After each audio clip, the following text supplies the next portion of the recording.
बहुत समय पहले की बात है। एक बड़े शहर में रमेश नाम का एक धनी व्यापारी रहता था।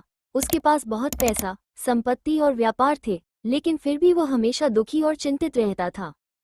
एक दिन रमेश अपने एक पुराने दोस्त मोहन से मिला, जो गांव में रहता था। मोहन एक साधारण किसान था, लेकिन उसके चेहरे पर हमेशा खुशी और संतोष झलकता था। रमेश ने मोहन से पूछा, तुम्हारे पास न तो मेरे जितनी दौलत है, न बड़ी संपत्ति, फिर भी तुम हमेशा खुश रहते हो। इसका राज क्या है? सच्ची खुशी दौलत से नहीं, बल्कि संतोष और दूसरों की मदद से मिलती है। मैं जो भी कमाता हूँ, उसमें संतुष्ट रहता हूँ और अपने परिवार के साथ समय बिताता हूँ। इसके अलावा जब भी मौका मिलता है, मैं दूसरों की मदद करता हूँ। यही मेरी खुशी का राज है।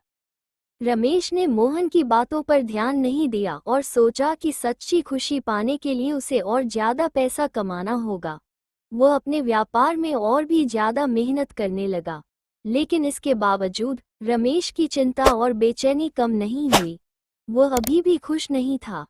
एक दिन रमेश अपने काम से थककर घर लौटा और अपने बगीचे में टहलने लगा। वहीं उसने एक गरीब आदमी को देखा जो पास की आइसक्रीम की दुकान पे अपने बच्चों के साथ आइसक्रीम खा रहा था।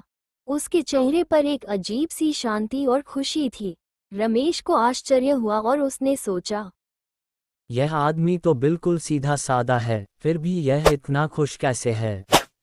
रमेश उस आदमी के पास गया और उससे पूछा, तुम अपने आप और बच्चों के साथ इतने खुश कैसे हो? साहब, खुशी तो मन की एक अवस्था है। मैं जो कुछ भी कमाता हूँ, उसमें संतोष महसूस करता हूँ। मेरे पास जो भी है, उसमें मैं खुश रहता हूँ और अपने परिवार के साथ समय बिताता हूँ। बस यही मेरी खुशी का कारण है।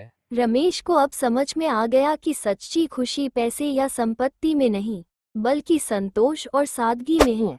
उसने फैसला किया कि अब वह केवल दौलत कमाने की बजाय अपने जीवन में संतुलन बनाएगा और दूसरों की मदद करेगा। रमेश ने धीरे धीरे अपने काम का बोझ कम किया और अपने परिवार के साथ समय बिताने लगा। अब वह अपने कमाई का एक हिस्सा जरूरतमंदों की मदद में देने लगा, जिससे उसे सच में खुशी और शांति मिलती थी।